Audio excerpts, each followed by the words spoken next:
Welcome to Going the Extra Mile, a podcast brought to you by Newleaf Training and Development.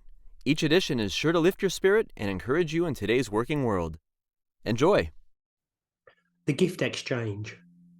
Regardless of your religious beliefs, most people will be participating in a gift exchange on Christmas Day.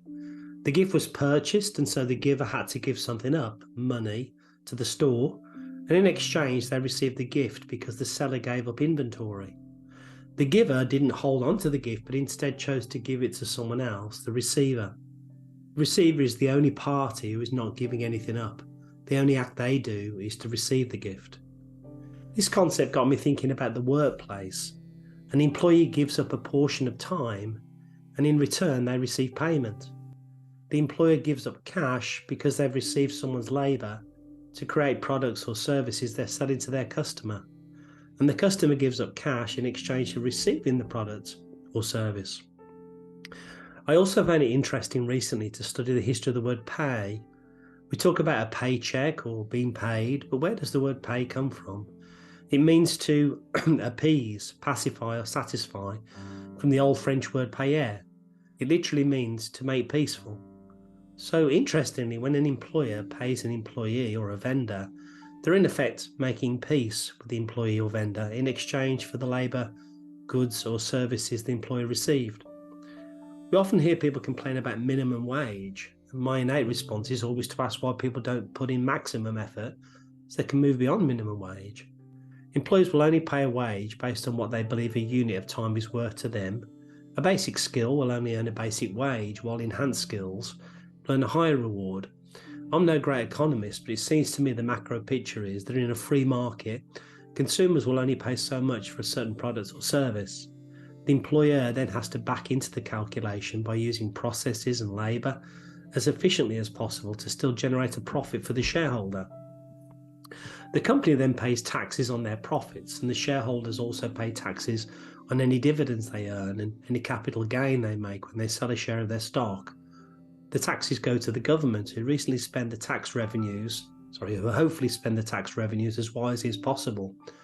According to the most recent Pew Research report, taxes are spent as follows: defence, 15%, healthcare, 13%, interest payments, 6%, income security, 13%, benefits for veterans, 5%, education, 3%, social security, 24%, Medicare, 15%, foreign aid, 1%, and other, 5%, which includes crop subsidies, space travel, highway repairs, and national parks, etc., according to the report.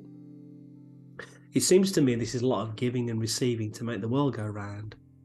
As an employee, we receive what we give. We earn a market estimate of how much the employer is willing to pay for the time and effort we give. If we think we're worth more, we may choose to leave their employment to make peace at a higher level with a different employer. Likewise, an employer gives what they receive. The employer will pay what they believe a unit of time is worth for the task and the level of discretionary effort someone puts in. The employee, employer and shareholder then appease the government authorities by paying taxes. The IRS do seem to get annoyed if we don't make peace with them. Coming back to the receiver of the gift on Christmas Day, if we look at this exchange in a business context, that person didn't do anything at all to receive the gift, or did they? We give gifts to the people we love and care for. It's their love for the giver that moved the giver to give the gift.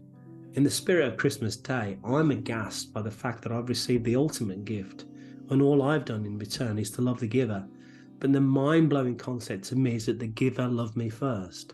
Can you get your head around this type of gift exchange which makes peace between the two parties? I wish all the readers of this column a Merry Christmas and a Happy New Year.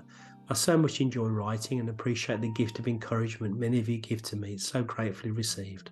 And hopefully next week I'll have my voice back. I hope you found that short story useful, and if you did, feel free to rate, review, and share this podcast. We'll be back next week with another episode, and we also invite you to check out our other weekly podcast, Take 5, an inspiring interview with a leader worth listening to. Bye for now.